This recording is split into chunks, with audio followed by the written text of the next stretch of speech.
दोस्तों नमस्कार। आज हम पद साहित्य का इतिहास से संबंधित कुछ महत्वपूर्ण प्रश्नों पर चर्चा करने वाले हैं जो कि कक्षा 10वीं के पाठ्यक्रम में सम्मिलित है और ये प्रश्न अक्सर परीक्षा में पूछे जाते हैं। तो आइए पहला प्रश्न देखिए, रीतिकाल की 4 विशेषताएं लिखिए। तो रीतिकाल की 4 विशेषताएं, रीतिकाल में अधिकांशतः दरबारी काव्य की रचना हुई, अर्थात दरबार में रह कर के कवि कविताओं की रचना की। रीतिकाल में मुक्तक काव्य की प्रधानता रही है। इस काल की भाषा ब्रजभाषा थी। कवित्त, सवैया, दोहा, कुंडलियाँ इस काल के बहुप्रयुक्त छंद हैं। ठीक है, छंद हमने पढ़ लिया है, छंद के वीडियो आप देख सकते हैं। प्रश्न दूसरा देखिए, रीतिकाल को स्वर्णकाल क्यों कहा गया? भारतीय काव्यशास्त्र की अवधारणा तथा अभिशप्त जीवन में सरसता का संचार करने की दृष्टि से रीतिकालीन कविता का विशेष महत्व है। ब्रजभाषा को पूर्ण उत्कर्ष तक ले जाने की दृष्टि से भी इस काल का महत्व असंदिग्ध है। इस काल में कला का परिष्कृत रूप देखने को मिलता है, इसलिए इस काल को स्वर्ण काल कहा गया है। ठीक है, अर्थात जो कला है उसका परिष्कृत रूप यानी कि सुधरा हुआ। अगला प्रश्न है, आधुनिक काल को कितने भागों में विभाजित किया गया है? तो आधुनिक काल को 6 भागों में विभाजित किया गया है, आपको ध्यान में रखना है। भारतेंदु युग जो 1850 से 1900 तक का समय है, द्विवेदी युग 1900 से 1920, छायावादी युग 1920 से 1936, प्रगतिवादी युग 1936 से 1943, प्रयोगवादी युग 1943 से 1950, नई कविता 1950 से आज तक। 1950 से अब तक का जो समय है वह नई कविता है, अर्थात अब जो कविताएं लिखी जा रही हैं, कविताओं की रचना हो रही है, वे सब किस कविता के अंतर्गत आते हैं? नई कविता के अंतर्गत आते हैं। अगला प्रश्न है, भारतेंदु युग में कविता के क्षेत्र में किस भाषा का प्रयोग हुआ? तो ब्रजभाषा का। प्रश्न नंबर 5 में देखिए, भारतेंदु युग में गद्य के क्षेत्र में किस भाषा का प्रयोग किया गया? तो गद्य के क्षेत्र में, ठीक है, खड़ी बोली का प्रयोग। किस बोली का प्रयोग? खड़ी बोली का। भारतेंदु युगीन काव्य की विशेषताएं लिखिए।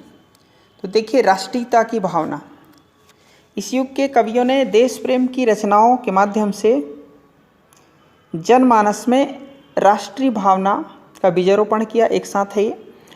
दूसरा है सामाजिक चेतना का विकास। इस काल का काव्य सामाजिक चेतना का काव्य है। इस युग के कवियों ने समाज में व्याप्त अंधविश्वास एवं सामाजिक रूढ़ियों को दूर करने हेतु कविताएं लिखी। हास्य व्यंग शैली का प्रयोग, व्यंग्य शैली को माध्यम बनाकर पश्चिमी सभ्यता, विदेशी शासन तथा सामाजिक अंधविश्वासों पर करारे व्यंग्य प्रहार किए गए हैं। अंग्रेजी शिक्षा का विरोध। भारतेंदु युगीन कवियों ने अंग्रेजी भाषा तथा अंग्रेजी शिक्षा के प्रचार प्रसार के प्रति अपना विरोध कविताओं में प्रकट किया है। विभिन्न काव्य रूपों का प्रयोग। इस काल में काव्य के विविध रूप दिखाई देते हैं, जैसे मुक्तक काव्य और प्रबंध काव्य। काव्यानुवाद की परंपरा। मौलिक लेखन के साथ साथ संस्कृत तथा अंग्रेजी से काव्यानुवाद भी हुआ है। तो ये युग की विशेषताएं हैं। अगला प्रश्न देखिए, भारतेंदु युगीन प्रमुख कवियों के नाम एवं उनकी रचनाएं लिखिए। उत्तर देखिए, भारतेंदु हरिश्चंद्र, जिसकी रचना प्रेम सरोवर, प्रेम फुलवारी, वेणुगीता, प्रेम मल्लिका। बद्री नारायण चौधरी, जीर्ण जनपद, आनंद अरुणोदय, लालित्य लहरी। प्रताप नारायण मिश्र, प्रेम पुष्पावली, मन की लहर, श्रृंगार विलास। जगमोहन सिंह, प्रेम संपत्ति लता, देवयानी, श्यामा सरोजिनी। अंबिका दत्त व्यास, भारत धर्म, हो होरी, पावस पचासा। राधाचरण गोस्वामी, नौ भक्तमाल। इस तरह से इनकी रचनाएं हैं। इसी तरह देखिए पद साहित्य का इतिहास भाग 3 के अंतर्गत जो प्रश्न है द्विवेदी युग के प्रवर्तक का नाम लिखिए, तो आचार्य महावीर प्रसाद द्विवेदी। दूसरा प्रश्न है, आचार्य महावीर प्रसाद द्विवेदी ने किस पत्रिका का संपादन कार्य किया? तो सरस्वती पत्रिका का 1903 में इन्होंने प्रारंभ किया था। 1920 तक लगातार ये संपादन का कार्य करते रहे।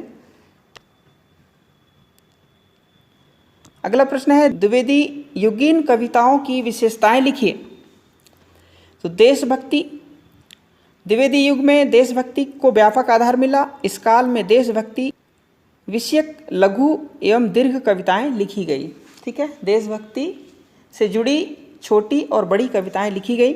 अंधविश्वासों तथा रूढ़ियों का विरोध, इस काल की कविताओं में सामाजिक अंधविश्वासों और रूढ़ियों पर तीखे प्रहार किए गए हैं। वर्णन प्रधान कविताएं, वर्णन प्रधानता इस युग की कविताओं की विशेषता थी। मतलब जिस किसी शीर्षक पर या विषय पर यह कविता लिखते थे तो शुरुआत से अंत तक का उसका वर्णन होता था। द्विवेदी युगीन कविताओं में मानव मात्र के प्रति प्रेम की भावना विशेष रूप से मिलती है। प्रकृति चित्रण, इस युग के कवियों ने प्रकृति के अत्यंत रमणीय चित्र खींचे हैं। प्रकृति का स्वतंत्र रूप में मनोहारी चित्रण मिलता है।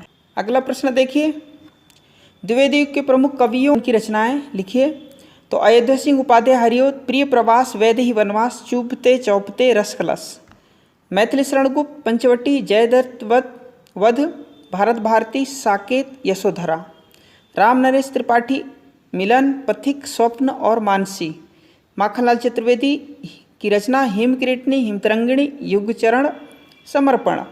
महावीर प्रसाद द्विवेदी, काव्य मंजूषा और सुमन। ठीक है। छायावाद, अगला प्रश्न है, छायावाद के 4 आधार स्तंभ के नाम बताइए। तो जयशंकर प्रसाद, सुमित्रानंदन पंत, सूर्यकांत त्रिपाठी निराला और महादेवी वर्मा। अब देखिए छायावाद के प्रमुख कवियों और उनकी रचनाओं को लिखिए। तो जयशंकर प्रसाद की रचना कामायनी लहर, आंसू और झरना। ठीक है। सुमित्रानंदन पंत, पल्लव ग्रंथि, गुंजन, वीणा और उच्छ्वास।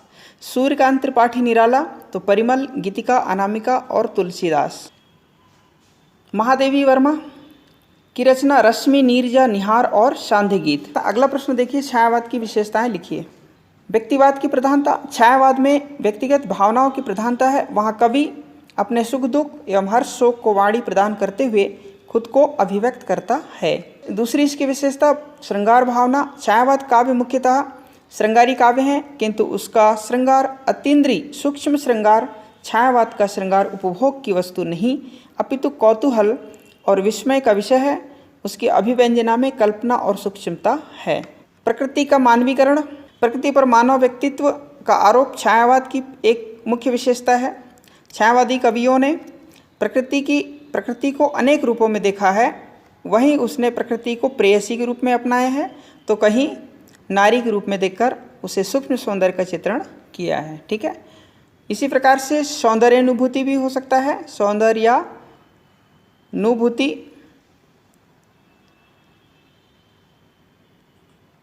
ठीक है। इसमें क्या होगा, यहाँ सौंदर्य का अभिप्राय काव्य सौंदर्य से नहीं, सूक्ष्म आंतरिक सौंदर्य से है। बाह्य सौंदर्य की अपेक्षा आंतरिक सौंदर्य के उद्घाटन में उसकी दृष्टि अधिक रमती है। सौंदर्योपासक कवियों ने नारी के सौंदर्य को नाना रंगों का आवरण पहनाकर व्यक्त किया है। ठीक है। इस प्रकार से आप विशेषता लिख सकते हैं। नारी के प्रति नवीन भावना, ये भी इसकी विशेषता हो जाएगी। छायावाद में श्रृंगार और सौंदर्य का संबंध मुख्यतः नारी से ही है। रीतिकालीन नारी की तरह छायावादी नारी प्रेम की पूर्ति का साधन मात्र नहीं है, वह इस पार्थिव जगत की स्थूल नारी न होकर भाव जगत की सुकुमार देवी हैं। ठीक है। जीवन दर्शन भी इसकी विशेषता आप लिख सकते हैं। छायावादी कवियों ने जीवन के प्रति भावात्मक दृष्टिकोण को अपनाया है। इसका मूल दर्शन सर्वात्मवाद है। संपूर्ण जगत मानव चेतना से स्पंदित दिखाई देता है। ठीक है। इस तरह से प्रश्न है, ये आपके लिए उपयोगी हो सकते हैं। आप सभी का बहुत बहुत धन्यवाद।